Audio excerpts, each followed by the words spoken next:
What is most important to you, time or money? We sacrifice our time and often our health so we can make money.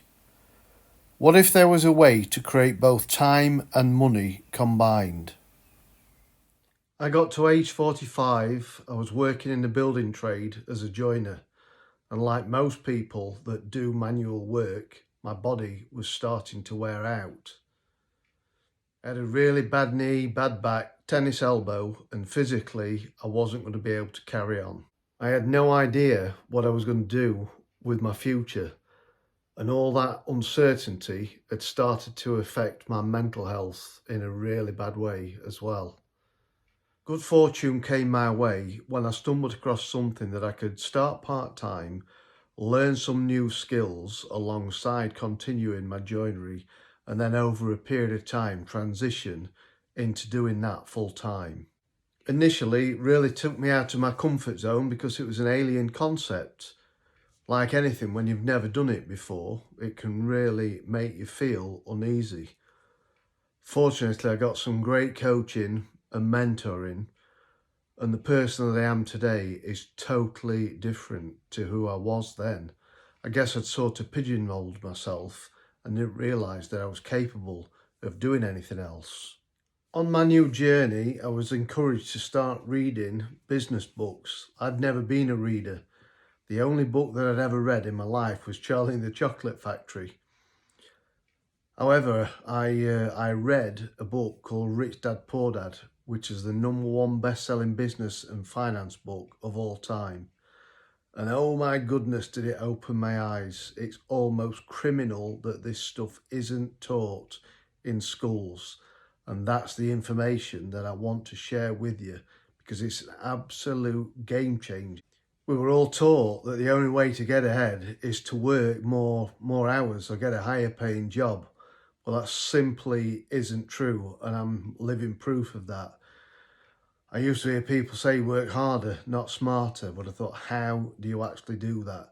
And now I know. I just want to share this information with as many people out there as I possibly can that would like to have more money and more free time and get more out of life. Some of the main messages in Rich Dad Poor Dad are about the way that we're conditioned in our conventional education system to think about the way that we work and the way that we earn money. From 4 years old, we're being taught by teachers who have also been conditioned to think the same way. And that is that we're told that we're going to work 40 or 50 hours a week for 40 or 50 years and then retire on less than half that we couldn't afford to live on the day before.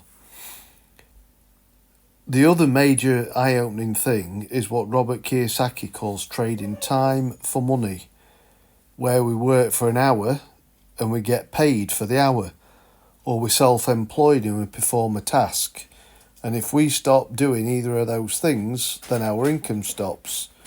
Consequently, we're always busy. The way to change that is by earning what's called passive income, which means doing a job once and getting paid over and over again for years to come for that job. For example, writing a hit song and getting paid every time that song is played. Or you could be a J.K. Rowling and write a book and get paid every time a book is sold. Or buying a rental property that you can rent out and get the rental income from every month.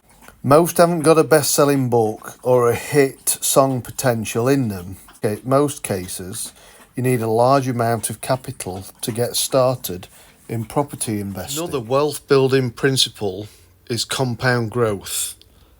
Albert Einstein called compound growth the 8th wonder of the world. Most people are totally unaware of this fact, and it's something else that isn't taught in our schools. To demonstrate the power of it, just 1 penny doubling every day for 1 month is worth 10.7 million after 31 days. Compound interest just doesn't apply to growing money. It applies to growing anything, things that again aren't taught in our schools. With time comes compounding focus and motivation and confidence. and influence, belief in yourself and possibility, leadership skills and presenting skills. The great philosopher Jim Rohn once said, formal education can make you a living, self-education can make you a fortune. An incredibly interesting stat is that 3% of the world's population owns 97% of the world's wealth. What do the 3% know that the 97% don't know? It's all written within the pages of the books that no one in our conventional education system knows about or talks about. Just maybe that's because wealthy people pay a lot less in tax, so the masses are conditioned to be paying tax on a production line. I'm now going to introduce you to a company and a system that ticks all the boxes that we've spoken about.